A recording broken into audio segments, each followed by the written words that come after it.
그런데 여기서 다이어터들은 정말 안 좋은 선택을 하게 됩니다. 이만큼으로 식사량을 줄였는데도 살이 빠지지 않으니까 더 줄이게 되는 거죠. 문제는 무엇이냐면 내 몸이 기본적으로 필요한 것보다 적게 섭취하기 때문에 생리불순이나 탈모 등을 경험하게 됩니다.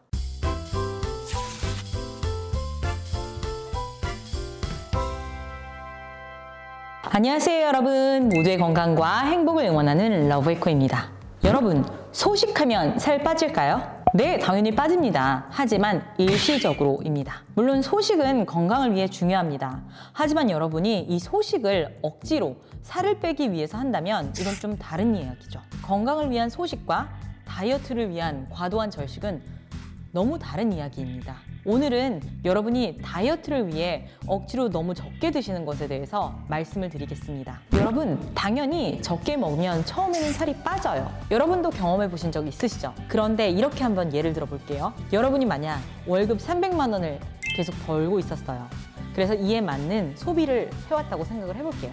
그런데 어느 날 월급이 반토막이 난 것입니다. 150만 원만 벌게 된 거죠. 그런데 여러분이 300만 원을 계속 벌 때처럼 소비를 한다면 어떻게 될까요? 파산을 하게 되겠죠. 그래서 당연히 살아남기 위해 여러분이 이 월급 150만 원에 맞춘 소비 생활로 바꿔가지 않겠습니까? 우리 몸도 마찬가지예요. 처음에는 150만 원 월급이 들어왔을 때 그렇게 빨리 소비를 줄일 수는 없으니까 통장 잔고가 훅훅 줄어들겠죠. 그런데 그렇게 되다가는 큰일 나니까 내 소비 생활을 맞춰서 어느 순간 파산하지 않을 만큼 잘 버티게 되겠죠. 평소에는 이렇게 많이 먹었는데 어느 순간 식사량을 훅 줄였다고 생각을 해볼게요. 당연히 내 몸이 이만큼의 많은 음식에 의지하여 작동을 해왔기 때문에 처음에는 활활 태우다가 음식을 줄여도 어느 정도 태우는 양이 있을 것입니다. 그래서 살이 쑥쑥 빠지겠죠. 그런데 어느 순간 음식이 이것밖에 안 들어오네? 내가 이걸 에너지로 활활 다 태워버리면 곧 굶어 죽겠네? 이런 모드가 발동하게 되는 것이죠. 그래서 딱 먹는 만큼만 태워야겠다. 몸이 이렇게 적응을 해버리는 것입니다. 즉, 처음에는 다이어트를 해서 소식을 해서 체중 감량이 훅 일어났는데 어느 순간 적게 먹어도 살이 잘 빠지지 않는 원리가 바로 이것입니다. 그런데 여기서 다이어터들은 정말 안 좋은 선택을 하게 됩니다.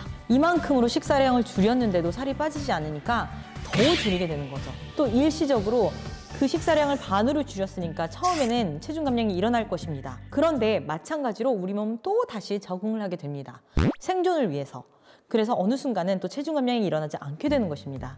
다이어트들이 이런 딜레마에 빠지게 되어 있어요. 실제로 제 채널에도 댓글로 너무 많은 문의를 주십니다. 처음에는 다이어트를 위해 식사량을 훅 줄여서 체중 감량이 많이 일어났는데 이제는 진짜 거의 먹지도 않는데 살이 안 빠져서 어떻게 해야 될지 모르겠다. 에너지도 안 나고 너무 힘들다. 그런데 다시 식사량을 늘리기에는 너무 겁이 난다. 이렇게 어떻게 해야 될지 모르는 그 막다른 골목에 다다른 분들이 많더라고요. 문제는 무엇이냐면 내 몸이 기본적으로 필요한 것보다 적게 섭취하기 때문에 생리불순이나 탈모 등을 경험하게 됩니다. 왜냐하면 우리 몸은 기본적으로 생존을 1순위로 생각하게 됩니다. 즉, 우리 몸에 충분한 음식, 영양소가 들어오지 않으면 일단 내가 살고 봐야 되잖아요. 그래서 출산과 같은 작용은 모두 멈춥니다. 당장 내가 살아남아야 후손을 남길 수 있는 것이기 때문에 생리불순이 오고 이러한 기능이 중지되는 것입니다. 즉, 간신히 살아남기 위한 리소스를 배분하게 되는 것이죠. 다시 한번 예를 들어 볼게요. 아까 전에 300만 원 월급에서 반토막이 나서 150만 원으로 줄어든 이 경우 정말 필수적인 대출금과 또 보험료 같은 것들을 제외한 나머지 소비는 줄여갈 것입니다. 그래서 근신히 이렇게 살아가게 되겠죠.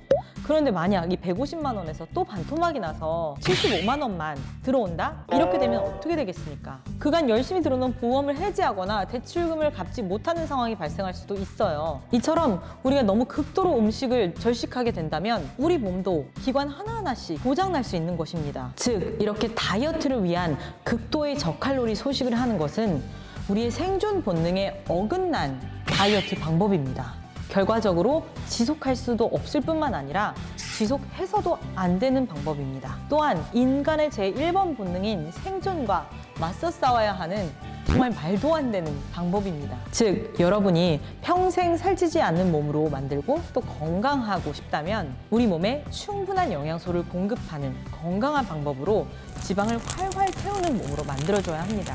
어떻게 하면 이러한 몸을 만들 수 있는지를 제가 앞으로의 영상에서 또 차근차근 설명해 드리도록 하겠습니다. 모두의 건강 그리고 행복을 응원합니다.